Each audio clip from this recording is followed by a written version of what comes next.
Gagak ini terus ganti ke era Jawa Dwipa. Jawa Dwipa itu bersatunya orang-orang era Jawa Pegon dan Jawa Purwa. Ing tahun Masehi 110 bumi Jawa Pegon kuwi dihurkake Lindu Prakempa merambah asale saka Gunung Kamput. Gunung Kamput itu ya Gunung Kelut. Sekarang di Kediri. Berarti intine peta Jawa iku sing saiki Pulau Jawa iku ora kaya biyen ya Mas ya, dhewe ya Mas. Oh beda. Kan ada Prakempa itu terus jadi daratan yang semua. Asale ana Nusa Kendeng, Kendeng Lor, Kendeng Lor, Kendeng Kidul. Nah, itu kan berarti kan Jawa biyen iku beberapa pulau menyatu. Iya. Termasuk ana Pulau Muria bareng ya. Iya, dulunya kan itu Pulau Muria, terus jadi Gunung Muria, terus ya itu kan ono Demak, ono daratan Kudus bareng kan iya. karena sedimentasi. Nah, itu tadi kan terus Prakempa 471 tahun 500 sekian sampai 600 itu kan ada rada turun dari Hangsapura, dari mana itu Kelingga-Kelingkelet. Dia cikal bakal membuka lahan ya sedimentasi Gunung Meletus Muria itu tadi. Dan itu kalau sekarang kan subur-subur Mas kan apa hasil abu vulkanik itu. Iya kan sekarang berarti memang Muria itu ya termasuk gunung api purba. Api purba. Kalau ini Argopuro. Iya. Api pura ya. Mungkin biyen gunung api ya. Iya. Nah, saiki kan mungkin nggak aktif ya. Tapi kalau dulu mungkin iya aktif ya. Ada kok aliran lahar bekas itu di daerah Kajar itu. Oke. Mas menarik ketika kita berbicara tentang Ki Sendang yang memimpin perjalanan orang-orang yang dari Sampit kalau sekarang Kalimantan menuju ke kalau sekarang di Kragan itu. Itu kan sekitar tahun sebelum Masehi ya Mas. Tahun berapa itu ya? 230 SM. 230 sebelum Masehi kurang lebihnya semacam itu. Dan di situ pula juga ada peninggalan, kalau sekarang ada peninggalan kerangka manusia Austronesia. Mungkin kan juga bisa, ini otak-atik ya Mas ya, tafsiran secara logika sejarah ya. Kalau misalnya kerangka manusia Austronesia itu diperkirakan abad ke-3 sebelum Masehi, artinya kan cocok juga ya dengan pemukiman yang dibuat oleh Ki Sendang. Iya kan labuhnya dulu juga di Pelawangan. Di Pelawangan itu. Dan nama Pelawangan itu kan termasuk juga berarti pintu tuh, pintu masuk. Pintu masuk. Lawang. Itu kan secara bukti arkeologis apa yang ditulis oleh Mbak Guru ternyata terkonfirmasi dengan bukti arkeologisnya. Iya, bukti autentik ada semua. Iya, selama seperti meskipun tulisan nggak ada ya Mas. Hanya kerangka tadi, kerangka manusia Austronesia yang ditemukan mungkin sekarang sudah diambil sama BRIN. Iya, tinggal kandangnya aja, tinggal isinya nggak ada. Rumah peradabannya saja. Nah, artinya kan memang apa yang ditulis Mbah Guru untuk memutus missing link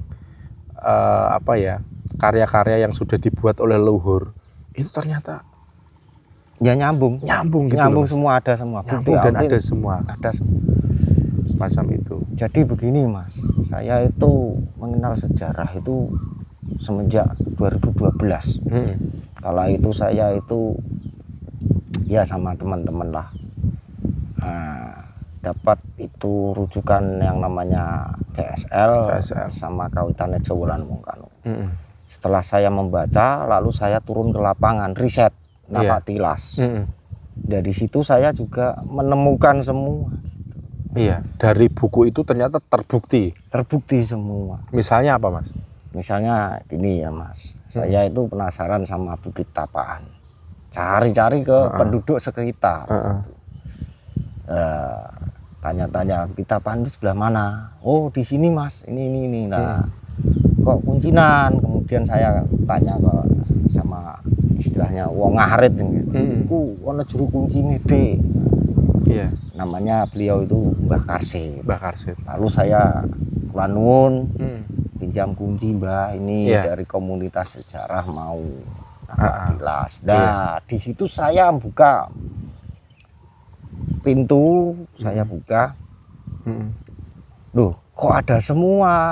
Mulai Ki Sendang, terus Hang Sambadra, Dewi Sibaha, terus Rangga Widya Badra, dan Bu Santi Badra. Ada semua gitu. Nah, terus era 230 itu Ki Sendang. Saya juga ke Gunung Tunggul di Juben kalau sekarang gitu Mas, nama desanya. Itu kecamatan di Mas? Pandangan Kragan. Kragan ya? Itu yang ada di buku ini ya? Nah, Gunung Tunggul juga ada di sana. Tapi sekarang longsor Mas sebagian itu Mas. Oke. Ya. Dan di sana juga ada situs Terjan. Iya, megalitikum. Nah, itu mungkin juga yang dituliskan Mbah Guru di sini mungkin juga salah satu peninggalan ada Ki Sendang atau sebelum Ki Sendang. Kan ada Wong Legeno juga tuh Mas, yang ditulis di sini tuh. Kalau orang Legena itu ya itu tadi Mas. Sebelum Rakempa, sebelum Ki Sendang. Sebelum Ki Sendang ke sini itu sudah ada orang Legena yang menghuni Kendeng ini. Kalau di ya Kethek Lemuri itu. Kalau di bahasa sini kan orang-orang Legena. Nah, kekiniannya ya seperti Gendruwo itu Mas. Iya. Orangnya tinggi besar, berbulu lah istilahnya. Betul. Dan penemuan kerangka manusia purba di Indonesia yang juga diakui oleh dunia. Itu Pancere itu ning selatannya Lasem Mas. Ada di Sragen, ada di itu Mas, kan? Di Patu Jago itu mana? Trinil. Patu Jago itu Ngawi itu ada. Ngawi itu ada. Artinya kan apa yang ditulis Mbah Guru di sini terkait dengan orang-orang sebelum orang dari Ki Sendang itu ke sini dan sudah ada peradaban itu runut ada semua. Ada semua. Dan kerangka manusia purba itu kan juga diakui oleh dunia sebagai warisan budaya. Iya. Jadi kalau teman saya yang dari Jakarta itu mengakui bahwasanya Lasem pusat Pancer. Betul. Nah, saya membuktikan semua itu Mas. Sampai saya itu pergi ke daerah Dieng. Dieng itu jenengan Morono Mas? Iya, jadi di sana itu kalau di buku sejarah kan namanya Banjar Batur. Nah di sana juga ada namanya Batur. Baturaden juga itu ya. Batur itu ada di sana, daerah desa atau kekuan. Nah terus ya ada istilahnya menghasilkan belerang. Tadi kan suatu komoditas era kerajaan Dieng itu yang dipanguasani sama Agastya. Resi Agastya sebagai suaminya Dewi Sibaha. Dan Dewi Sibaha punya saudara namanya Dewi Sima yang di Keling atau Kalingga. Itu di Jepara Mas? Jepara diperkirakan ya? Iya. Kalau di kan ditulis kerajaan Huling. Keling, Kalingga. Artinya nyambung gitu loh. Nyambung semua. Tulisan sejarah Kawitane dengan sejarah yang plat merah lah. Iya. Itu ternyata nyambung gitu. Mungkin kita perlu untuk lebih giat lagi untuk mempopulerkan karya beliau Mbah Guru ini. Ternyata memang benar-benar terkonfirmasi. Real. Valid. Bukti autentik ada semua. Jadi beliau itu riwayatnya kayak Mbah Guru. Guru itu beliau itu guru ya seperti pendidikan itu. Guru IPA katanya nggak salah. Kemarin kan ketemu sama terah turun keluarga masih keponakannya Mbah Guru namanya Pak Broto atau siapa. Iya. Kebetulan juga saya sudah kenal beliau itu sudah lama sebenarnya. Tapi gak ngeh ya Mas? Gak ngeh. Yang ditahu tuh Mbah Guru itu Pak Lek saya. Dan beliau itu gini-gini lah. Mbah Karsono itu juga Mbah Buyut saya. Ya ini beliau-beliau semua ini ada kerandanya, keluarganya, runutannya ada semua. Loh kan berarti udah. Yang selama ini dipendem lama-lama ya ketahuan lah semua saatnya. Ini Lasem bangkit, Nusantara bangkit. Di situ saya mulai gerenggat lah menggali ngoyoworo, babar sejarah itu tadi. Lasem itu sebenarnya kayak gini kok, nggak ditampilin di publik, bahkan era-era sejarah SMP nggak ada itu istilahnya materi-materi sejarah lokal Lasem. Iya, nggak dibabar. Itu kan runutannya kan inilah Mas, istilahnya itu dari Pucang Sulo geser ke barat, terus kerajaan Keling Kalingga itu, terus era berikutnya itu Hang Anggana itu kan, terus bikin Merudanda itu menara Kudus itu. Nah, itu ada di sini. Ada semua. Terus lalu dia ke Medang itu terus siapa? Hang Sanjaya itu, Sakelendra. Mataram kuno. Terus kemudian dipindah ke Jawa Timur sampai Kediri, Singosari. Pajajaran, kalau Pajajaran itu tadi. Majapahit. Nah itu kan Singosari, geser lagi terus Majapahit. Demak. Balik lagi Mas. Nah itu kan riwayatnya runtuhnya Majapahit kan era-era Bhre-Kertabumi. Pada saat itu ada utusan dari Lasem yang diutus sama romonya itu Mbu Guru Santibodro untuk nambani penyakit gondok lah di Majapahit. Nah beliau terus selama berapa 10 tahun ya di Majapahit sampai istrinya itu meninggal. Dewi Sukati meninggal. Beliau juga nggak tahu waktu itu juga mengabdi di Majapahit. Dan terus balik ke sini belum ada 10 tahun kan nggak boleh balik ke Lasem. Ontran-ontran pesannya dari romonya itu tadi kan harus 10 tahun baru boleh pulang. Ya, terus beliau Santibodro bertapa di gua atau Gunung Salembu, ngerakit Kidung Bodro Santi. Zaman carut marut, zaman era-era Majapahit runtuh lah. Peralihan. Terus dia itu di situ ngerakit hingga daerah setempat itu dinamai dengan desa yang namanya Rakitan. Kecamatan Sluke, Kabupaten Rembang. Ada itu Mas, saya itu era 2015-17 ke sana. Desa Rakitan. Kebetulan juga penduduk nggak tahu ya bahwa itu ada hubungannya dengan Empu Santibodro. Sebenarnya gini Mas, nah, di situ kan ada Pak Polhut, Polisi Hutan. Dia juga punya itu buku sejarah CSL. Itu orang Rakitan. Terus ya namanya juga istilahnya orang dulu kan ojo guman munggah kono jalma moro jalma mati wingit. Ya itu gunanya sebenarnya untuk melestarikan supaya tidak rusak lah. Itu situs-situs. Iya betul. Nah pas kebetulan kita sama rombongan dari komunitas, saya itu bikin komunitas sama orang-orang itu, komunitasnya Huning Mas. Huning. Saya dulu ya nggak ngeh lah dari beliau itu. Ternyata malah dari leluhur. Gini loh. Ya, beliau itu namanya Pak Ipung lah, senior di komunitas itu tadi.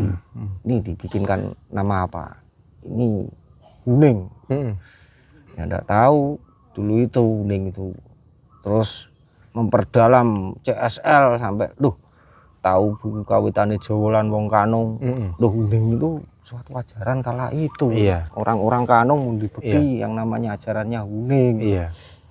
Nah ini kok nggak apa-apa, udah lanjut. Terus ada kirab obor Nusantara itu antusias bikin seragam. Bikin seragam ini nggak pada punya uang, ini gimana? Doakan aja nanti bisnis saya ini ada acara jual beli mobil. Fix clear gitu biar bisa bikin kaos. Nah, alhamdulillah juga goal deal, dapat komisi lalu bikin kaos. Dan nanti ini iurannya gimana?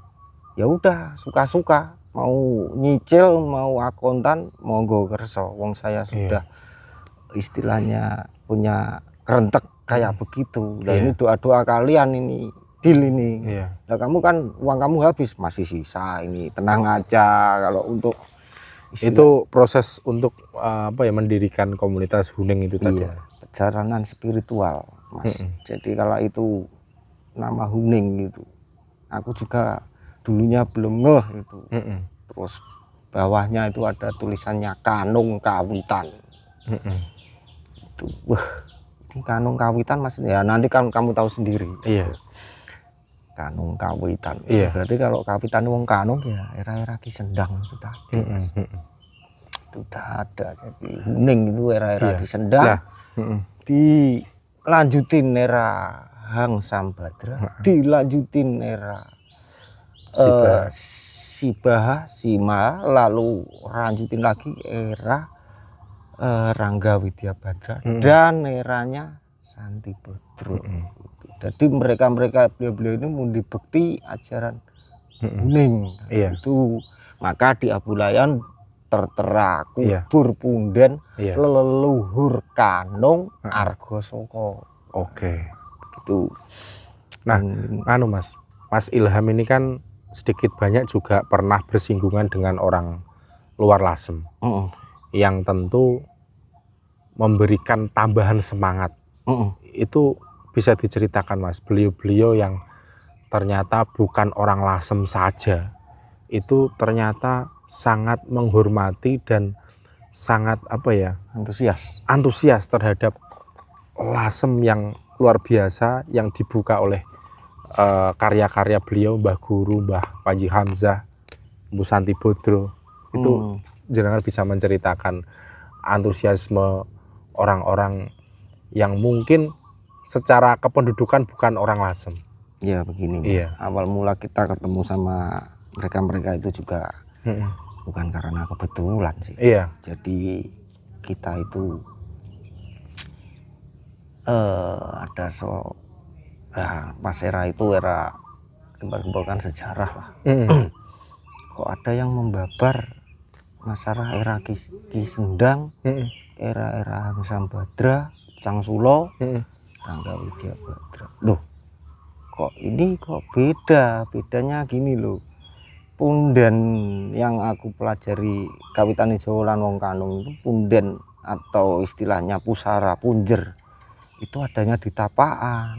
Kok mereka bikin nuntran kok versinya kok loh di Gunung Bugel, padahal Gunung Bugel itu tahu sendiri kan kalau di istilah di buku Kawitan Jawa lan wong Kanung itu kan sunglon Bugel Palwada itu di pelabuhan atau galangan kapal kala itu. Nah, terus tak kejar terus itu. Terus saya babar teman saya lah, bukan saya, teman senior itu tadi Pak Ipung, babar silsilah Keranda Indu Dewi yang notabene juga termasuk di bawah-bawahnya kan ada Bodro Nolo Binangti, terus punya anak namanya Wirobrojo, punya adiknya Wirobrojo kan Santi Bodro, sampai ke Santi Pospo, yang terakhir Santi Kusumo. Disangga sama itu. Jadi di bawah itu kan ada kolom komentar ya Mas. Nah kenapa ngapain itu orang kok istilahnya di screenshot, dibikin VT lagi di TikTok ya Mas ya? Iya. Nah di situ VT-nya temen aku tuh dibully gitu. Kue iki ora Keranda Badra, ora keluarga Badra, melu ngoyo woro, apa istilahnya babar sejarah. Kalau ngarane rubuh-rubuh pedang. Padahal kita tidak ya, ada ini ya Mas ya. Berdasarkan sejarah kawitane, bukan lama kelamaan main-main. Gini Mas, istilahnya ngerti pora kuwi Santi Bodro iki sapa? Indu Dewi iki sapa? Lho kalau dibabar kan Indu Dewi kan Bri Lasem. Iya. Kalau itu kan era Bri Lasem itu tadi. Ya, dia bilang itu kalau Majapahit itu penjajah. Terus ini penjajah. Jadi itu lah sempat tak bilang kalau penjajah ngapain Nusantara bersatu. NKRI, Negara Kesatuan Sampai saiki Republik Indonesia. Loh iya kan Mas. Dari Sabang sampai Merauke. Nah, kalau nggak ada itu tadi yang mempersatukan iya. Dari Gajah Mada lah era itu kan mempersatukan Nusantara dikenal dengan nama apa itu Sumpah Palapa. Wong dijajah Belanda mau dibikin negara apa serikat aja nggak bisa. Kita itu sebagai pribumi ngelawan kok. Nah ini kok ada oknum kok istilahnya babar sejarah kok seperti memecah belah, diskriminatif, rasis gitu kan Mas. Nah kita sendiri kan merasa tersinggung lah. Masa Indu Dewi itu keleluhuran kok dibilang apa penjajah.